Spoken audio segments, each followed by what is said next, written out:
on the draft social security benefits upgrading order as on the order paper. And I call the Shadow Minister, Danny Kruger. Thank you very much indeed, Madam Deputy Speaker. And let me just state at the outset that on these benches we support the measure to uprate pensions in line with earnings and benefits in line with inflation. And I'm honoured personally to take part in this important annual ritual, which is never well attended but always a high quality debate. And the traditional star of this debate, Madam Deputy Speaker, is of course the Right Honourable Gentleman, who has descended this year from his traditional from the clouds of the Select Committee to the sweaty arena of ministerial office. No one is more qualified than him to take the office that he now has. No one has more genuine expertise and compassion for the people that we all want to support than him. So I'm very pleased that he's in this role. I do just note in passing how much I think the House misses the expertise of members who've departed: Paul Maynard, David Linden, Nigel Mills, all used to take part in this debate with great value and contribution. I just welcome honourable friend Member for Bosworth, who's taking up his position as a new star of this annual debate.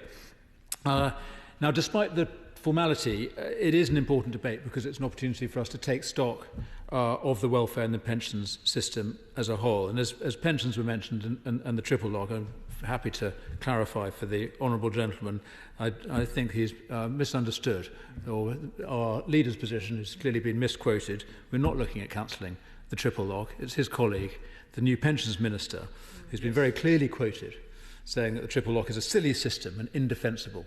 So I look forward to further clarification from those benches. Why don't I give way to the honourable gentleman at the back? Dan Thomas.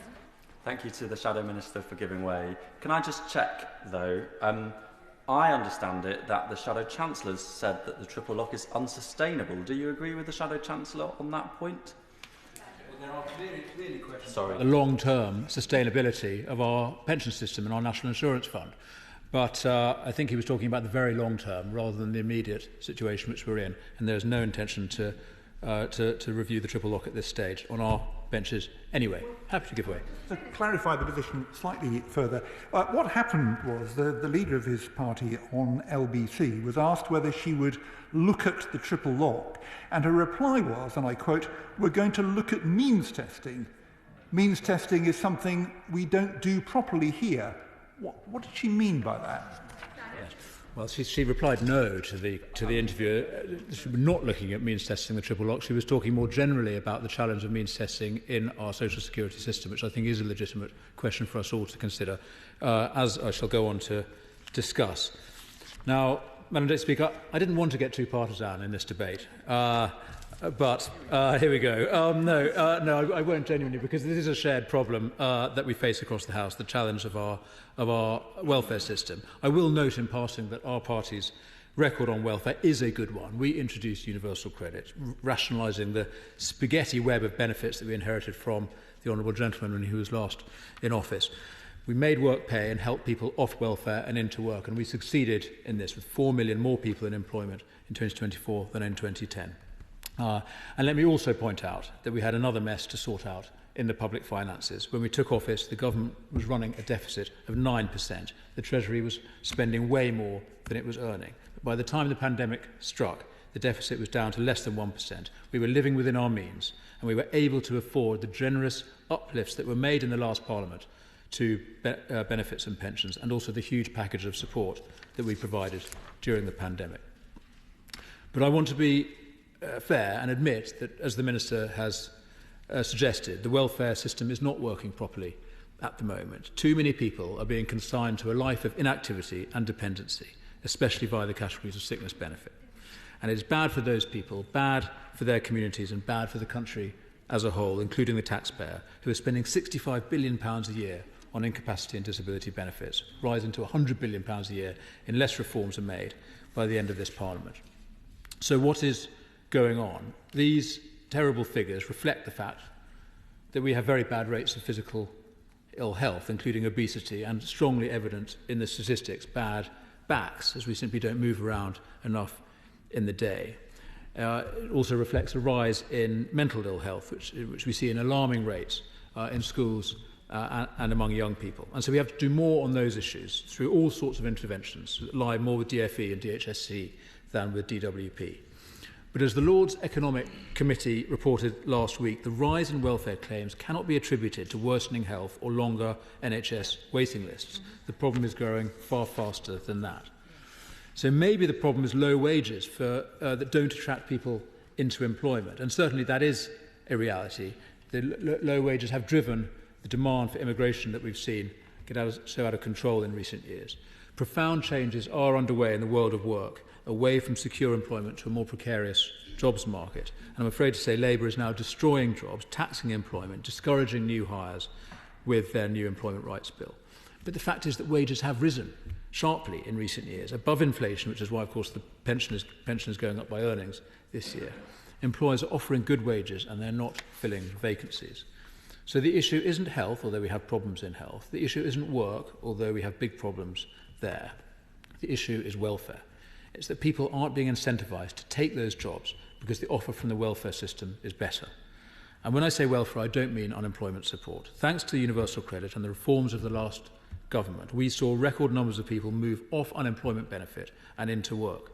That's because we offered support to people to find work, and we imposed strict conditions that meant they had to be actively looking for a job, and if they didn't look, they lost the benefit. And this worked for a lot of people. But what we found, and here is the issue, for a lot of other people, the incentives made them go the other way, further away from work, into the sickness category, because this is where the good money is. In some cases, double what you can get on unemployment benefit. Sometimes £3,000 more than the minimum wage. And you're almost certain to get it because the approval rates are now so high, over 90% for the limited capacity for work category. So this is big money, and it's unconditional money. There's no expectation to do anything about the health conditions that means you're signed off sick. There's no expectation of being reassessed any time soon or indeed ever. So that is the challenge, and I hope the government are going to rise to it in the same way that we rose to the crisis in unemployment benefit in the last decade. And we should hope that they are. Happy to give way. One of the ways the last government helped to deal with this was dealing with the taper. It was at 63%, it went down to 55%, so people who were working got more of their own money back. Does he believe this is one way we can incentivise people to step back into the workplace by having more of their money as they earn it? My honourable friend is absolutely right. This was a key part of the reforms that were brought in towards the last part of the last decade, enabled by universal credit, a much simpler system. And I'm very glad to say that we did manage to reduce that taper significantly and incentivise work. So we're happy to give way. Thank you to the Shadow Minister. And Madam Deputy Speaker, I'll try and not say you this time. I'm sorry.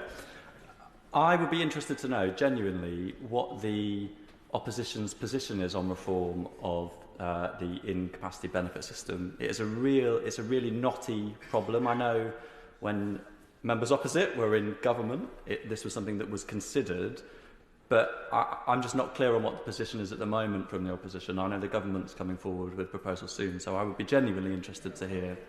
Well, I'm grateful for the opportunity. We did have a whole series of plans that sadly interrupted by the general election result, and I'll come on in a moment to some of the suggestions that I have for where I think the government might go. But we're really looking for the plan from the... Happy to give way. Thank you so much. And one was talking, the gentleman was talking about incentivising people into work. From my surgeries in Torbay, I find that an awful lot of people are off sick with hip problems or mental health challenges, and the challenge that people have in getting back into work is the broken health system that was left by the previous Conservative government, and I hope that the new government will drive harder on fixing this system, because I know some people, many people on benefits, are keen to get back into work. They are just unfit for work. Thank you. Well, the honourable gentleman reflects the experience that many of us have in our surgeries. Nevertheless, I would point out to him, I don't think health reform on its own is going to do the job. As I mentioned, the House of Lords Economic Affairs Committee has looked into this, and they reported last week pointing out that the increase in welfare claims cannot be attributed to longer waiting lists or indeed to worsening health conditions. I'm afraid to say the welfare problem is outstripping the problems that we see in the nation's health. So we do have to do more in DWP, and we are hoping with bated breath to see some movement on that front. In fact, I mean, it was in this very debate last year that the member for Birkenhead, now a ministerial colleague of the Right Honourable Gentleman, when we were uprating benefits this time last year, she said, Labour has a plan. So that was a year ago. 7 months ago, they won the election. Labour apparently had a plan. She didn't say it was oven ready, but she sort of implied it. Now, I know the Minister says that the delay is because of a court case that happened 2 weeks ago. I don't quite understand how that explains the delay that's been going on for 7 months. And here we are approving a measure that will increase expenditure by nearly £7 billion, as the Right Honourable Gentleman just said. We have no idea how this bill is going to be brought down over time. But after much head-scratching in DWP, and we're told people pulling their hair out in number 10, we are getting closer to the big reveal, and we hear hints in the media, Madam Deputy Speaker, exciting hints. They might be going to scrap the limited capacity for work category altogether. They might be going to scrap the work capability assessment, merge ESA into the PIP system. They're going to require people on sickness benefits to engage with work coaches. Now, I've got to say I am encouraged by all this pitch rolling. If the government is softening up its backbenchers for some serious reform, then I applaud them for it. But I'll believe it when I see it, because the fact is the party opposite opposed every step towards tougher conditions, more assessments, more incentives to work. They opposed reforms that we were introducing to the FitNote system. And in fact, I see from a written answer to a question in the other place that the government says it has no plans to reform the FitNote system, which I regret. And I wonder if the Minister can help clarify if that's the case. But on universal credit, it does appear that the sinner repenteth, or sort of repenteth. They're on some kind of journey. In the last Parliament, they said they'd scrap universal credit. Then they said they'd replace it. And now, as we've heard, they're reviewing it, which is, I'm glad to hear it, although the Right Honourable Gentleman just said they're reviewing it over the course of this year. So that seems to be unrelated to the Green Paper process, which we're expecting in the spring. I'd like to understand how those two processes are aligned. But rather than scrapping or replacing or reviewing universal credit, I'd invite them simply to use universal credit. It's a flexible system. As we saw in the pandemic, it works, and it just needs adapting to the new challenge. So let me make a few suggestions in conclusion, Madam Deputy Speaker, for consideration as the Right Honourable Gentleman prepares his Green Paper and his Universal Credit Review. The Back to Work plan that we announced before the general election would have got 1.1 million people into work using more support and tougher conditions. More support, meaning more of the Work Well pilots, which my right honourable friend introduced, which I was glad to hear the Secretary of State praising yesterday, although without attribution, sadly. The work capability assessment should be face-to-face, in our view, and it should be asset-based, not deficit-based. It should be asking what you can do as a claimant, not what you can't do. And the claimant should begin the journey of recovery, the journey back towards work, then and there. So rather than budgeting, as we're doing today, for ever higher welfare, we should be investing in support, in the universal support system to run alongside universal credit. And we need tougher conditions. We simply can't have people with a bad back or anxiety being signed off sick for the rest of their lives. They need to know that we believe in them, and that believing in them means having high expectations of them. In exchange for benefits paid for by working people, they should take active steps when they can to address their physical and mental health needs. And they should work meaningfully on their own health and well-being. That won't look the same for everyone. And it must not be a tick-box exercise. That's why we need the help of civil society, not just coaches and therapists, providing the human touch and the range of help and opportunities that people need. But most of all, we need a clear message to go out from the government that unless you are so severely disabled or ill you genuinely can never work at all, you will not have a life on benefits. And that clear message, enacted through reform, which his department must bring forward urgently, is the only way to get the exorbitant welfare bills under control and to get our workforce and our economy moving again. Thank you, Madam Deputy Speaker.